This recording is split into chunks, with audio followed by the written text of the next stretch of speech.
ಒಂದೊಂದು ಎಮೋಷನ್ಗಳನ್ನು ಆಕ್ಟಿವೇಟ್ ಮಾಡಿದಾಗ ಅದರಲ್ಲಿರುವಂತಹ ಒಂದೊಂದು ಗ್ರಂಥಿಗೆಗಳು ಹಾರ್ಮೋನ್ಗಳು ಸೆಕ್ರೇಟ್ ಆಗುತ್ತವೆ. ಹಾರ್ಮೋನ್ಗಳನ್ನ ಬ್ಯಾಲೆನ್ಸ್ ಮಾಡಿದಾಗ ಆರೋಗ್ಯ ಸುಧಾರಿಸುತ್ತೆ. ಆ ನಿಟ್ಟಿನಲ್ಲಿ ಈ ಪೆಂಡುಲಮ್ ಸಿಕ್ಕಾಪಟ್ಟೆ ನಮಗೆ ಸಹಾಯ ಮಾಡುತ್ತೆ. 1953ನೇ ಇಸ್ವಿಯಲ್ಲಿ ವೈಜ್ಞಾನಿಕವಾಗಿ ಅದರ ಬಗ್ಗೆ ರಿಸರ್ಚ್ ಮಾಡಿ ಇದು ಹೇಗೆ ವರ್ಕ್ ಆಗುತ್ತೆ ಅಂದ್ರೆ ರೇಡಿಯಸ್ಥೇಷಿಯಾ ಅಂತ ಇಂಗ್ಲಿಷಲ್ಲಿ ಹೇಳ್ತಾರೆ. ಆ ಒಂದು ವೈಬ್ರೇಷನ್ ಲೆವೆಲ್ ಅಲ್ಲಿ ಅದು ವರ್ಕ್ ಮಾಡುತ್ತೆ. ನಿಮ್ಗೆಲ್ಲ ಗೊತ್ತಿದೆ, ಇಡೀ ಬ್ರಹ್ಮಾಂಡ ಹಿಡಿತಾ ಇರೋದೇ ವೈಬ್ರೇಷನ್ ಇಂದ, ಹೌದಲ್ವಾ? ಒಂದು ಕ್ವಾಂಟಮ್ ಫಿಸಿಕ್ಸ್ ಅಂತ ಹೇಳ್ತಾರೆ. ಕ್ವಾಂಟಮ್ ಫಿಸಿಕ್ಸ್ ಏನ್ ಹೇಳುತ್ತೆ? ಪ್ರತಿಯೊಂದು ಕೂಡ ವೈಬ್ರೇಷನ್, ತರಂಗಗಳು. ಕೆಲವರು ಕೇಳ್ತಾರೆ, ನೀವೇನೇನೋ ಹೇಳ್ತೀರಪ್ಪ, ನಮ್ಗೇನು ಅರ್ಥನೇ ಆಗಲ್ಲ, ಪೆಂಡಲಮ್ ಅಂತ ಕ್ಲಾಸ್ ಬಂದಿದ್ದೀವಿ, ವೈಬ್ರೇಷನ್ ಅದು ಇದು ಹೇಳ್ತಾ ಇದ್ದೀರಾ, ಕನ್ಫ್ಯೂಸ್ ಮಾಡ್ತಾ ಇದ್ದೀರಾ ಅಂತ. ಖಂಡಿತ ಇಲ್ಲ. ಇದನ್ನು ತಿಳ್ಕೊಂಡ್ರೇನೆ ನಿಮ್ಗೆ ಪೆಂಡಲಮ್ ಕರಗತ ಆಗೋದು. ಒಂದು ಉದಾಹರಣೆ ಹೇಳ್ತೀನಿ. ಒಂದು ಮೊಲ ಇರುತ್ತೆ, ತಾಯಿ ಮೊಲ. ಅದನ್ನ ಭೂಮಿಯ ಮೇಲೆ ಒಂದು ರೂಮಲ್ಲಿ ಇಟ್ಟಿರ್ತಾರೆ. ಅದಕ್ಕೆ 5-6 ಮರಿಗಳಿರುತ್ತೆ, ಪುಟಾಣಿ ಮರಿಗಳು. ಅದನ್ನ ಒಂದು ಬಾಕ್ಸ್ ಅಲ್ಲಿ ಅಥವಾ ಪಂಜರದಲ್ಲಿ ಹಾಕಿ ಸಬ್ಮೆರಿನ್ ಅಲ್ಲಿ ಜಲಾಂತರ್ಗಾಮಿ 200 ಮೀಟರ್ ಕೆಳಭಾಗದಲ್ಲಿ ಒಂದು ಸಮುದ್ರದಲ್ಲಿ ತಗೊಂಡು ಹೋಗಿರ್ತೀರ. ನೀವು ಅಲ್ಲಿ ಆ ಮರಿಗಳಿಗೆ ಎಲೆಕ್ಟ್ರಿಕ್ ಶಾಕ್ ಕೊಟ್ಟಾಗಿ ಒಂದು ಪ್ರಯೋಗ ಇದು.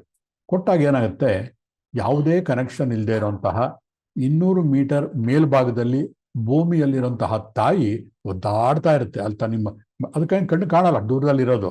ಆದರೂ ಕೂಡ ತನ್ನ ಮರಿಗೆ ಶಾಕ್ ಕೊಟ್ಟಾಗ ಇಲ್ಲಿ ತಾಯಿ ಒದ್ದಾಡ್ತಾ ಇರುತ್ತೆ ಒಂದ್ ಕಡೆ. ಇದು ವೈಜ್ಞಾನಿಕವಾಗಿ ಕೂಡ ಇದನ್ನ ಪ್ರಯೋಗ ಮಾಡಿ ಸಾಬೀತು ಮಾಡ್ಕೊಂಡಿದ್ದಾರೆ. ಹಾಗಾದ್ರೆ ಏನ್ ಕರೆಕ್ಟ್ ಆಯ್ತು? ನಿಮ್ಗೆಲ್ಲ ಗೊತ್ತಿದೆ, ಕರುಳ ಬಳ್ಳಿ, ಆಂಬ್ರಿಕಲ್ ಕಾರ್ಡ್ ಅಂತ ಹೇಳ್ತೀವಿ. ಅದನ್ನ ಮನುಷ್ಯರು ಕೂಡ ನಾವು ಮಾಡ್ತಿರ್ತೀವಿ. ನಾವು ಯಾವ ಹೇಳ್ತಾ ಇರ್ತೀವಿ, ನಮ್ಮ ದೇಹದ ಒಂದೊಂದು ಭಾಗ ಕೂಡ ಒಂದೊಂದು ಭಾವನೆಗಳು, ಎಮೋಷನ್ಗಳಿಗೆ ಕನೆಕ್ಟ್ ಆಗಿರುತ್ತೆ. ತೀರ ನಮಗೆ ಬೇಕಾಗಿರುವಂತಹ ಮಕ್ಕಳು, ಮರಿ, ರಕ್ತ ಸಂಬಂಧ ತುಂಬಾ ಹತ್ತಿರದಲ್ಲಿರೋರು ಏನಾದ್ರು ತುಂಬಾ ತೀವ್ರವಾದಂತಹ ಕಷ್ಟಗಳಿಗೆ ಒಳದಾಗ ನಾವೇನು ಹೇಳ್ತೀವಿ ಎಲ್ಲರೂ, ಅಯ್ಯೋ ನನ್ನ ಹೊಟ್ಟೆನಲ್ಲಿ ಬಟರ್ಫ್ಲೈ ಆದಂಗೆ ಆಗ್ತಾ ಇದೆ ಅಂತ ಹೇಳ್ತೀವಿ, ಹೌದಲ್ವಾ? ಏನೋ ಒಂಥರ ಸಂಕಟ ಆಗ್ತಿರುತ್ತೆ. ಅವು ಅನ್ಸುತ್ತೆ, ಯಾರೋ ನನ್ನ ಕಡೆಯವ್ರಿಗೆ ಯಾರೋ ತೊಂದರೆ ಆಗ್ಬಿಟ್ಟಿದೆ ಅಂತ.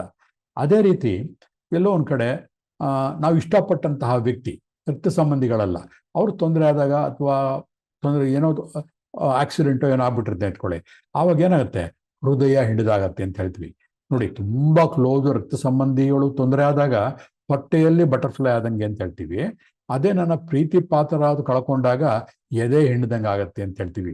ಆಗ್ಲೇ ಹೊಟ್ಟೆಯಿಂದ ಎದೆಗೆ ಶಿಫ್ಟ್ ಆದ್ವು. ಅದೇ ಯಾರು ನಾವು ಧೈರ್ಯ ತಾಕತ್ ತೋರಿಸ್ಬೇಕಾದ್ರೆ ಏನ್ ಹೇಳ್ತೀವಿ, ಕೈಗಳನ್ನ ತೋಳುಗಳನ್ನ ಮಾಡಿ ನಾವು ಧೈರ್ಯವನ್ನು ತೋರಿಸ್ಕೊತೀವಿ, ತೊಡೆಯನ್ನ ತಟ್ತೀವಿ.